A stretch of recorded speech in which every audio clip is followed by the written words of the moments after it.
Hello friends, welcome back to my channel and I really hope कि आप सब लोग अच्छे होंगे, सेफ होंगे। तो आज मैं कोई व्लॉग आप लोगों के साथ शेयर नहीं कर रही हूँ। आज मैं आप लोगों के लिए लेके आई हूँ एक बहुत ही ज्यादा इम्पोर्टेंट एक वीडियो जो बहुत सारे मेरे इंस्टाग्राम में डीएम्स में आते हैं एंड बहुत सारे मेरे जो नोन पर्सन है वो लोग भी मुझसे काफी टाइम तक पूछते हैं कि कैसे एक कंटेंट राइटिंग का जो इंटरव्यू होता है वो कैसे क्रैक करे। सबसे पहले मैं अपना इंट्रोडक्शन देती हूँ। नमस्ते, मैं हूँ बिंदिता सिन्हा और मैं पिछले पिछले 5 सालों से एक प्रोफेशनल कंटेंट राइटर हूँ। मैं different kinds of content writing मैंने किया है। Article writing, blog writing, infographic, फिर आपका वीडियो स्क्रिप्ट्स बोलिए, प्रेस रिलीज बोलिए, सोशल मीडिया मार्केटिंग रिलेटेड जो कंटेंट होता है वो बोलिए, पोस्टर कंटेंट बोलिए, बैनर कंटेंट बोलिए, बहुत सारी चीजों में मैंने अपना थोड़ा बहुत काम किया है। तो उन्हीं से मैं एक्सपीरियंस आप लोग के साथ आज शेयर करूंगी। एंड यस, अगर मेरे से कोई इम्पोर्टेंट पॉइंट अगर मिस हो जाए, हालांकि मैं कोशिश की हूं कि सारी की सारी इम्पोर्टेंट चीजें आप लोग के साथ शेयर करूं, बट अगर एक या दो पॉइंट अगर मेरे से छूट जाए तो please let me know that in the comment section below. तो यस, चलिए without any delay let's start the video. आज हम लोग जो टॉपिक के बारे में बात करेंगे वहां पे please keep this in mind कि जो बेसिक इंटरव्यू रिलेटेड क्वेश्चंस होते हैं, like tell us something about yourself, your educational qualification, whatever, उनके बारे में हम लोग डिस्कस नहीं करेंगे। हम लोग specifically, particularly and principally only content writing related questions पे ही हम लोग फोकस करेंगे, क्योंकि वो अगर सारी चीजें मैं अगर डिस्कस करने लगूं तो ये वीडियो काफी लंबा हो जाएगा। तो बहुत ही जल्दी क्विकली मैं एकदम बुलेट पॉइंट्स में मैं आप लोग के साथ शेयर करूंगी, समझाऊंगी, ताकि आप लोग मेरे जो वीडियो है इसका स्क्रीनशॉट ले सकते हो। आप लोग लेके आप लोग अपना जो इंटरव्यू में प्रिपरेशन लोगे उसमें आप लोग यूज कर सकते हो, if you guys find it useful enough. हम लोग आज डिस्कस करेंगे top 5 questions that are being asked in a content writing interview. तो जब भी आप कंटेंट राइटिंग का जो इंटरव्यू होता है उसमें आप जब अपेयर करोगे तब आपको एक क्वेश्चन है, बहुत ही पॉपुलर क्वेश्चन है, मोस्ट ऑफ द टाइम ये क्वेश्चंस पूछा जाता है राइटर से कि the difference between an article and A blog. तो अगर आपको दोनों के बारे में पता है, वेल एंड गुड, आप बता सकते हो उन लोगों को, बट मैं क्योंकि ये एक गाइड के तरीके से ये वीडियो शूट कर रही हूँ, तो अगर आपसे ये पूछा जाए कि आर्टिकल राइटिंग और ब्लॉग राइटिंग में क्या डिफरेंस होता है, तो आप लोग बोल सकते हो कि आर्टिकल जो होता है या फिर जो आर्टिकल राइटिंग होता है, that is more kind of a formal kind of conversation between you and your reader. Okay, तो आप जब भी आर्टिकल लिखोगे तब आपका जो राइटिंग टोन है वो बहुत ज्यादा फॉर्मल होता है। आर्टिकल का मेन जो मोटिव होता है वो आप अपना जो व्यूअर है या फिर अपना जो रीडर है उसको आप इंसाइट्स दे सको, उसको आप इंफॉर्मेशन दे सको, उसको आप कोई जानकारी या नॉलेज प्रोवाइड कर सको। So that is the main M of an article. हालांकि अगर मैं बात करूं ब्लॉग राइटिंग की या फिर ब्लॉगिंग जो हम लोग बोलते हैं, वो that is completely different from an article, because blog writing का जो अप्रोच होता है that is more kind of a casual kind of tone. आप थोड़ा सा आप ऐसे बात करोगे, आपका जो राइटिंग स्टाइल है वो ऐसा होगा कि आप अपने रीडर के साथ कॉन्वर्सेशन कर रहे हो, which means the blog writing has to be very conversational. जो राइटिंग का लैंग्वेज होता है वो बहुत ज्यादा सिंपल होना चाहिए, ताकि आपका जो रीडर है या व्यूअर है उसको जल्दी से पता चल सके। और जहां तक बात रही आर्टिकल की, तो वो आर्टिकल जो है वो बहुत ज्यादा फॉर्मल टोन पे लिखा जाता है। तो या this is the basic difference between an article writing and A blog writing. तो आप लोग ये आंसर उन लोगों को दे सकते हो एंड आई रियली होप कि वो लोग आपके ये आंसर को कंसिडर करेंगे। और एक क्वेश्चन जो आपसे डेफिनेटली पूछा जाएगा, क्योंकि मैंने खुद एक्सपीरियंस किया है, मैंने जब फ्रीलांस राइटिंग में जब इंटरव्यूज वगैरह दिए थे या फिर जो मेरा इन पर्सन ऑफिस है वहां पे, तो ये जो पूछा जाता है, प्लीज इसको अच्छे से प्रिपेयर करके जाइएगा, क्योंकि ये क्वेश्चन आना ही है। तो वो लोग आपको पूछेंगे कि आप कैसे ये डिसाइड करते हो आपके कंटेंट का जो टोन है, how do you decide, okay, how do you decide the tone of your content. तो उसमें आपको बेसिकली 3 चीजों का ध्यान रखना पड़ता है, that is the brand quality, आप किस ब्रांड के साथ काम करें, या फिर आप जिसके बिहाफ में आप कंटेंट लिख रहे हो, उनका स्पेशलिटी क्या है, उनका निश क्या है, उनके बारे में आपको ध्यान में रख के आपको वैसा टाइप का कंटेंट बनाना है।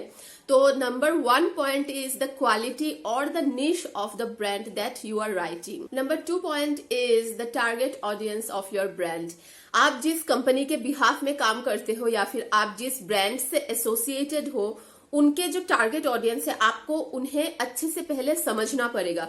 आपके टारगेट ऑडियंस के जो नीड्स एंड रिक्वायरमेंट्स है, उनके बारे में आपको समझना पड़ेगा, एंड देन आप डिसाइड करोगे कि आपका जो कंटेंट है वो किस तरीके से आप लिखोगे, किस तरीके से डेवलप करोगे। मेक श्योर आपका जो कंटेंट है that has to be a problem solver. आपके जो रीडर्स है या व्यूअर्स है, वो ऑलरेडी एक प्रॉब्लम के साथ माइंड पे आते हैं कि मुझे ये प्रॉब्लम है, मैं कैसे इसका सोल्यूशन निकालूं। तो मेक श्योर आप जो ब्लॉग लिखोगे या फिर जो आर्टिकल लिखोगे, उसमें आप अपने रीडर को जो सोल्यूशन है वो आप प्रोवाइड कर सको। तब जाके आपका जो रीडर है या फिर व्यूअर है, ही और she will be very. And number 3, the medium, यानी कि आप अपना जो कंटेंट है वो किस मीडियम या फिर किस प्लेटफॉर्म के लिए लिख रहे हो। अगर आप सोशल मीडिया अकाउंट्स के लिए लिख रहे हो, be it like Instagram, Facebook, Pinterest, LinkedIn वगैरह, ये सब के लिए लिख रहे हो, तो आपका जो राइटिंग है वो डिफरेंट होगा। अगर आप किसी वेबसाइट के लिए लिख रहे हो, ब्लॉग्स लिख रहे हो, आर्टिकल लिख रहे हो, तो आपका राइटिंग विल बी डिफरेंट। तो आपको ये पहले जानना पड़ेगा, समझना पड़ेगा कि आप कौन से मीडियम या मोड ऑफ कम्युनिकेशन या फिर प्लेटफॉर्म के लिए आप अपना कंटेंट लिख रहे हैं। तो मेक श्योर आप ये तीनों पॉइंट्स अपने जो रिक्रूटर है उसको अच्छे से समझा के बोलिए, एंड सर्टेनली वो लोग भी आपसे यही 3 पॉइंट्स के बारे में ही सुनना चाहते होंगे, इसीलिए आपसे ये क्वेश्चन किया गया हो। और एक क्वेश्चन जो कि मोस्टली पूछा जाता है हर एक कंटेंट राइटर के इंटरव्यू में, that is what are the integral part और what are the most popular या फिर what are the most important part of a quality content. तो यहाँ पे मैं जब मैंने इंटरव्यूज वगैरह दिए थे, तो मैंने 4 पॉइंट्स इंक्लूड किए थे, that is the engagement, the credibility, the utility, and आपका जो कंटेंट है that has to be completely 100% unique and error free. ये चारों चीजें जो है, ये together they make a wholesome, a quality kind of content. तो चलिए ये चारों पॉइंट्स को 2-3 लाइन में मैं आपको डिस्क्राइब कर देती हूँ, सो दैट आप लोग को इजी होगा ये समझने के लिए। सबसे पहला पॉइंट जो मैंने आप लोग के साथ बोला था, दैट इज द एंगेजमेंट। आपका जो कंटेंट है, B it like an article या फिर ब्लॉग या फिर सोशल मीडिया पोस्टिंग बोलिए या फिर लिंक्डइन के लिए या फिर प्रेस रिलीज, एनीथिंग, कोई भी कंटेंट हो, आपका जो राइटिंग है that has to be very very very engaging. आपको मतलब आपका जो व्यूअर है वो ऐसा नहीं होना चाहिए कि पहला लाइन पढ़ के ही वो आपके राइटअप से बाहर ही चला जाए। सो उससे क्या होगा, आपके वेबसाइट के बाउंस रेट वगैरह बढ़ जाएंगे। तो अल्टीमेटली आपने जो मेहनत करके जो लिखा है उसका at the end of the day कोई रिजल्ट आपको नहीं आएगा। तो डेफिनेटली आप लोगों को ये सोच के लिखना पड़ेगा कि आपका जो कंटेंट है वो आपको एंगेजिंग बनाना पड़ेगा। आपको ऐसा टाइप का कंटेंट डेवलप करना पड़ेगा सो दैट आप अपना जो ऑडियंस है या फिर रीडर्स है उसको आप उनका जो अटेंशन स्पैन है वो आप कंट्रोल करके रख सको। हालांकि रिसर्च अभी रिसेंटली रिसर्च ने ये शो किया है कि जो जो अटेंशन स्पैन है रीडर्स का वो ये है, that is the recent development या फिर रिसेंट जो डेटा है। तो आपको डेफिनेटली आपके कंटेंट के हेडलाइन के ऊपर काम करना पड़ेगा। The headline has to be very very very catchy and attractive. ज्यादा लंबा हेडलाइन नहीं चाहिए। तो ये सारी चीजें आप लोगों को ध्यान में रखना पड़ेगा जब भी आप एक कंटेंट लिखोगे।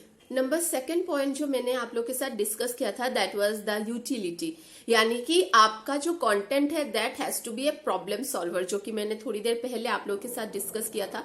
You have to keep things in mind about the requirements and the needs of your target audience. आपका जो ऑडियंस है या फिर आपका जो टारगेट ऑडियंस सेक्टर है, रीडर्स से व्यूअर्स है, वो ऑलरेडी एक क्या बोले, ऑलरेडी एक प्रॉब्लम का सोल्यूशन ढूंढने ही वेबसाइट में आए हैं।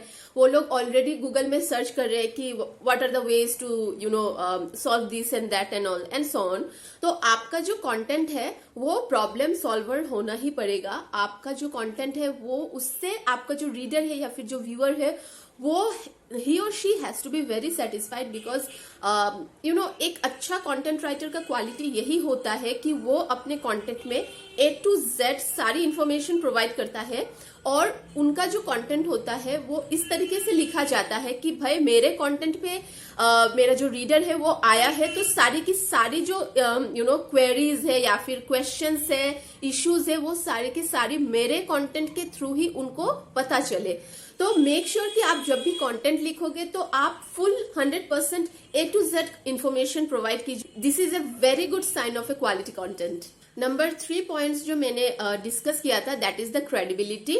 सपोज आप कोई ब्लॉग लिख रहे हो या फिर आर्टिकल लिख रहे हो या फिर सोशल मीडिया प्रोमो लिख रहे हो, तो वहां पे आप कुछ स्टेटिस्टिकल एविडेंस आप प्रोवाइड कर रहे हो या फिर कुछ ऐसे कोटेशन आप लिख रहे हो कि इसने ये कहा है, उन्होंने वो कहा है, according to UNICEF report for example, I am just saying, या फिर ऐसा कुछ, तो मेक श्योर आप हाइपरलिंक करोगे क्योंकि आपका जो रीडर है या फिर आपके जो व्यूअर्स है उनको आपका जो कंटेंट है ये 100% क्रेडिबल लगना चाहिए। आपने ये जो स्टैटिस्टिक्स वगैरह या फिर ये जो डेटा और एविडेंस आप लोगों ने प्रोवाइड किए हैं वो आपके तरफ से ही आया है।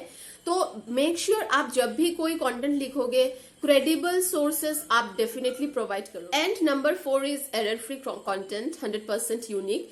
इसमें कोई दो राय नहीं है कि आपको आपका जो कंटेंट है ये आप किसी के कंटेंट से कॉपी पेस्ट करोगे तो डेफिनेटली ये नहीं होने वाला है, क्योंकि इंटरनेट में बहुत सारे फ्री टूल्स एंड वेबसाइट्स है जिसके थ्रू आप पता कर सकोगे कि आपका जो कंटेंट है या फिर आपने किसी का कंटेंट पढ़ा है तो that is being copy pasted from somebody else's work और नॉट। तो आप अपना जो कंटेंट है make reference you can definitely take, but कभी भी do not ever copy paste, क्योंकि इससे आपका जो कंटेंट है वो ऑलरेडी डुप्लीकेट कंटेंट के अंडर में आ जाएगा एंड गूगल डायरेक्टली इसको स्पैम करके इसको आप जो वेबसाइट है वहां से डिलीट कर देगा। तो अल्टीमेटली आपका जो एफर्ट है वो इट विल बिकम जीरो। तो मेक श्योर आप 100% यूनिक कंटेंट प्रोवाइड करोगे अपने ऑर्गेनाइजेशन को भी और अपने रीडर्स को भी। ग्रामर, स्पेलिंग चेक, ये कोई नया चीज नहीं है बोलने के लिए, ये भी आपको देखना पड़ेगा। तो ये सारी जो निटी-ग्रिटी है ये आपको अच्छे से देखना पड़ेगा एंड टुगेदर ये चारों मिलके एक क्वालिटी कंटेंट फॉर्म करते हैं। और एक वेरी क्रूशियल एक सवाल है जो मैंने 2-3 जगह पे मैंने फेस किया था।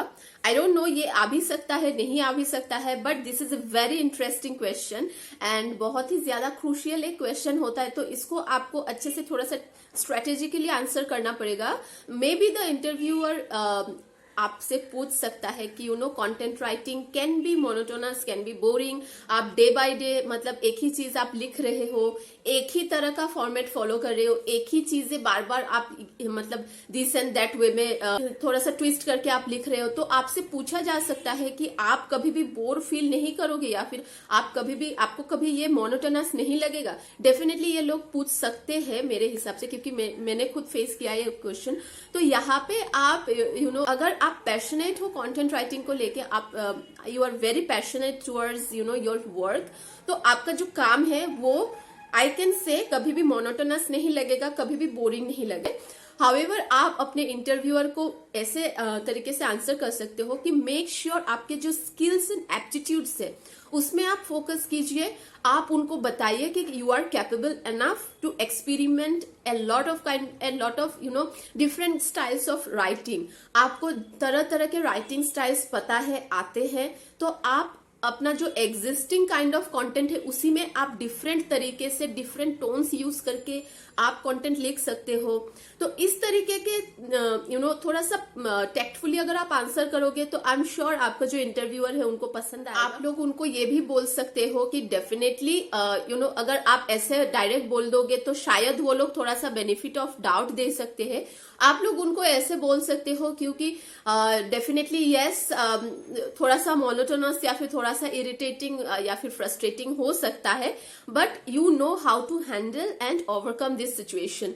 मेक श्योर ये आप अच्छे से थोड़ा सा स्ट्रेस करके उन लोगों को समझाइए कि आपको पता है कि आप उस सिचुएशन से कैसे निकलोगे। You have discovered and you know how to deal with this kind of situation. तो थोड़ा सा कॉन्फिडेंटली अगर आप उनको ये बोलोगे तो I am sure they will like it. And last but not the least, ये क्वेश्चन तो आपको फेस करना ही है, आना ही है कि आप अपने कंटेंट राइटिंग में या फिर आप अपना जो कंटेंट डेवलप करोगे उसमें आप कैसे एसईओ प्रैक्टिसेस इंप्लीमेंट करोगे। SEO is like search engine optimization and it's a very huge thing. तो एसईओ के बारे में अगर मैं आपसे आज बात करने लगूंगी तो ये वीडियो बहुत लंबा हो जाएगा। हम लोग एसईओ के बारे में दूसरे दिन बात कर सकते हैं। If you want do let me know in the comment section below. तो एसईओ प्रैक्टिसेस जो है वो आप अपने कंटेंट में कैसे इंटीग्रेट करोगे, कैसे इंप्लीमेंट करोगे। तो इसका जो आंसर है, फर्स्ट ऑफ ऑल आप जब भी इंटरव्यू के लिए जाओगे मेक श्योर आप एसईओ का जो बेसिक नॉलेज है या फिर बेसिक प्रैक्टिसेस जो है that are being related to the content writing, आप वो चेक करके जाओगे। ये मैं अपने तरफ से आप लोगों को बोल रही हूँ क्योंकि मैं अपना जो मैं अपने तरफ से 2-3 चीजें आपको बोलूंगी, बट डेफिनेटली आप अपने तरफ से भी रिसर्च करके जाइएगा क्योंकि क्या होगा उससे आपको बहुत ज्यादा हेल्प मिलेगा। तो आप अपना जो रिक्रूटर है उनको आप बोल सकते हो कि ये 4 चीजें हैं जिसके थ्रू आप जो एसईओ प्रैक्टिसेस है वो आप अपने कंटेंट राइटिंग में इम्प्लीमेंट कर सकते हो। Number 1 is Meta tags. Meta tags जो होता है ये बहुत ही शॉर्ट एंड क्रिस्प तरीके से आपका जो कंटेंट है वो आपको 155 characters, not the words, 155 characters with space आपको लिखना है। यानी कि आप पकड़ लीजिए छोटा सा एक लाइन हो सकता है या फिर 2 लाइन्स हो सकते हैं। उसमें आपको आपका जो कंटेंट है उसका जो होल जिस्ट है या समरी है या फिर सब्सटेंस हम लोग जिसको बोलते हैं वो आपको अच्छे से एक्सप्रेस करना है और उसमें आपको एक प्राइमरी कीवर्ड तो डेफिनेटली डालना ही है। तो ये मेटा टैग जो होता है, मैं यहाँ पे एक स्क्रीनशॉट अटैच कर रही हूँ। सो यहाँ पे जो 2 लाइंस होते हैं that are being called as meta tags या फिर मेटा डेटा हम लोग बोलते हैं। तो मेटा टैग्स के जरिए हम लोग एसईओ जो प्रैक्टिस है वो हम लोग कंटेंट राइटर्स जो होते हैं वो इम्प्लीमेंट करते हैं। Number 2 thing is keyword density. जो कीवर्ड्स होते हैं ना, ये आपका जो कंटेंट है इसका बिल्डिंग ब्लॉक्स आप बोल सकते हो। Keywords are the building blocks of your content. तो ये जो कीवर्ड है ये आपको पता होना चाहिए। मतलब as a content writer you have to know how to insert a keyword structurally and strategically. However ऐसा नहीं है कि आप अपने कंटेंट में एक के बाद एक कीवर्ड इंसर्ट करते जाएंगे तो अल्टीमेटली गूगल आपका जो कंटेंट है वो स्पैम कर देगा बिकॉज ऑफ कीवर्ड स्टफिंग। तो आपको ये जानना पड़ेगा कि आपका जो कंटेंट है उसमें कितना टाइम आपको कीवर्ड इंसर्ट करना है। जस्ट फॉर एन एग्जांपल मैं आपको बोलती हूँ, अगर आप 500 to 600 वर्ड्स का एक ब्लॉग या आर्टिकल लिखोगे तो आपको जो कीवर्ड है वो मैक्स टू मैक्स 2 बार यूज करना पड़ेगा। हाउएवर कीवर्ड्स जो होते हैं वो एक तो प्राइमरी कीवर्ड्स तो होते ही है, दूसरे होते हैं जो LSI जो होते हैं, लॉन्ग टेल कीवर्ड्स जो होते हैं। वो क्या होता है, आप जब कंटेंट लिखोगे तब ऑटोमेटिकली फ्लो में आ जाता है तो उसको लेके आपको उतना टेंशन लेने की जरूरत नहीं है। बट जो मेन कीवर्ड है, जो प्राइमरी कीवर्ड है, वो आपको कंटेंट में एटलीस्ट आपको 2 से 3 बार यूज करना पड़ेगा अगर आप 600 to 700 वर्ड्स का एक ब्लॉग या आर्टिकल आप लिखते हो। तो मेक श्योर कि आपको पता होना चाहिए कि कीवर्ड्स कैसे इंसर्ट करना है, कैसे एक सेंटेंस को फॉर्म करना है ताकि उसमें जो कीवर्ड है वो फिट हो सके। नंबर 3 पॉइंट जो है that is the structure of the URL. URL का जो स्ट्रक्चर है ये बहुत सारे कंटेंट राइटर्स थोड़ा सा स्टम्बल अपन हो जाते हैं कि मतलब कैसे करना है एंड ऑल। तो आपका जो यूआरएल है या फिर आप जो ब्लॉग लिखोगे या आर्टिकल लिखोगे या कुछ भी जब आप पब्लिश करोगे या फिर आपके बिहाफ में जो आपका कोई दूसरा टीम अगर कर रहा है तो यूआरएल जो है मेक श्योर वो जो यूआरएल है उसमें आप जो प्राइमरी कीवर्ड है वो इंसर्ट होना ही चाहिए, शॉर्ट होना चाहिए, क्रिस्प होना चाहिए, कीवर्ड इंसर्ट होना चाहिए। इससे क्या होगा, जो सर्च इंजन है वो इजीली आपका जो कंटेंट है वो डिस्कवर कर सकेगा। तो structure of the URL is definitely one of the major aspects of SEO practice in content writing. And number 4 that is being practised वो है बॉडी टैग्स, यानी कि H1 H2 टैग्स। आप जब भी कंटेंट लिखोगे make sure H1 and H2 tags जो है वो डेफिनेटली बहुत ज्यादा इंपॉर्टेंट होता है आपके कंटेंट के लिए। अगर आप कोई पैराग्राफ लिख रहे हो या फिर अगर आप कोई पॉइंट एक्सप्लेन कर रहे हो, तो वहां पे आपको जो H1 या H2 टैग है वहां पे आपको अच्छे तरीके से थोड़ा सा काइंड ऑफ हेडलाइन आप बोल सकते हो, not headline exactly, kind of एक हेडिंग आप देते हो। तो ये चारों पॉइंट्स अगर आप अपने रिक्रूटर को बोलोगे तो डेफिनेटली उनको लगेगा कि आपका जो एसईओ नॉलेज है वो I mean content writing SEO is anyway huge thing, but जो बेसिक नॉलेज है वो आपको पता है। तो एसईओ के बिना आपका जो कंटेंट है आज के जमाने में कुछ नहीं हो सकता। तो SEO is extremely important, make sure you know that. तो बहुत सारे और भी क्वेश्चंस थे, डेफिनेटली वो अगर आप लोग चाहो तो मैं पार्ट 2 करके आप लोग के साथ शेयर करूंगी। बट ये जो 5 क्वेश्चंस मैंने आप लोग के साथ डिस्कस किए हैं ये आने ही आने हैं, आपको पूछेंगे ही ये लोग, क्योंकि मैं खुद भी एक्सपीरियंस कर चुकी हूँ। एंड ये स्टेटिस्टिकल एविडेंस के according to some of the very credible sources, ये 5 जो क्वेश्चंस है ये कोई भी कंटेंट राइटिंग इंटरव्यू में आप जाइए, किसी भी कंपनी में जाइए, आपको पूछेंगे ही पूछेंगे। तो ये 5 क्वेश्चंस आप प्रिपेयर करके जाओ, डेफिनेटली आप अच्छा रिजल्ट एक्सपेक्ट कर सकोगे। एंड अगर मेरे से कोई चीज छूट गई हो तो please do let me know in the comment section below. मेरे से अगर कोई गलती हुई हो do let me know in the comment section below, क्योंकि मैं खुद भी लर्न करती हूँ। I am open to take feedback and all. तो डेफिनेटली आई रियली होप कि आज का जो वीडियो है आपको इन्फॉर्मेटिव लगा होगा। एंड अगर लगा है तो please like share and subscribe कीजिएगा मेरे चैनल को। I really need your support. And yes, thank you so much for watching. Till then अच्छे से रहिए, सेफ रहिए, एंड यस, टेक केयर।